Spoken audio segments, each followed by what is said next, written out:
موقف تونسي عظيم ومشرف لأبعد الحدود، وهذا هو اللي مستحقين له.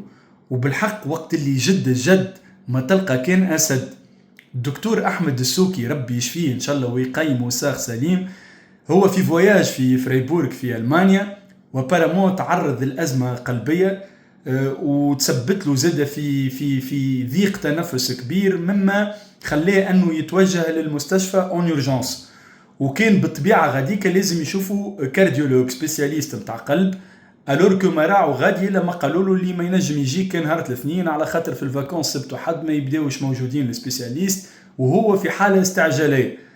دارتش المعلومة وتكتبش ستاتيو بارامون، شافوا دكتور تونسي يعيش في سويسرا بريسيزيمون في بال.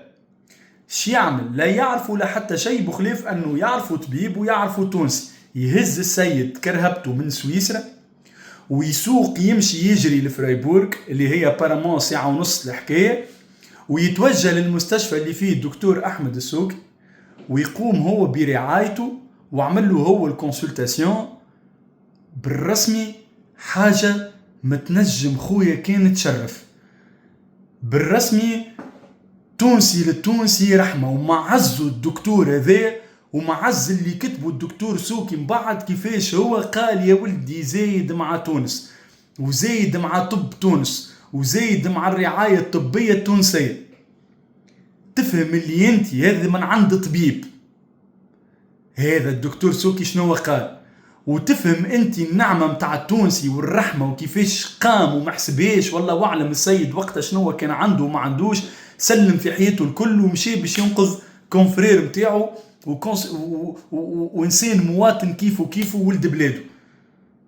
بالحق فريمون هذه هي الأخلاق متاع التوانسة اللي زايد باش ندخلوا شوية سلبية ونقولوا تفقدت. لا، أما خلينا نمشي ونحكيو بالبارتي ديما متاع البارتي المعبية من الكاس.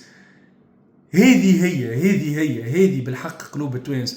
هذه الحاجات اللي تخلي برشا عباد مكبشة وتقعد لهنا وما تمشي لحتى بلاصة مهما كانت الظروف صعيبة. ثم حاجات ياسر سبيسيال ونشوفوها ديما في التوانسة. نشوفوا لاتاش بتونس في كوب دي موند كيفاش يديبلاسي ورا منتخب يعرفوه حتى ولو مش يعمل دي ريزولتا وإلى آخره. بالحق موقف ياسر نبيل على الأخر.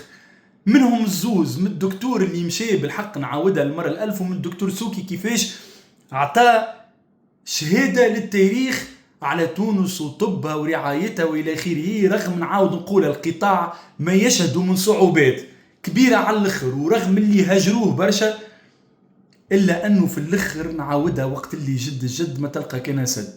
وربي يشفيك يا دكتور ويرحم والديك يا دكتور معز حلوي، اللي بالرسمي الموقف النبيل اللي عملته ويدرس. أنا متشرف اللي أنا تونسي، كيف ما ملي تولدت حتى الآخر نفس في حياتي.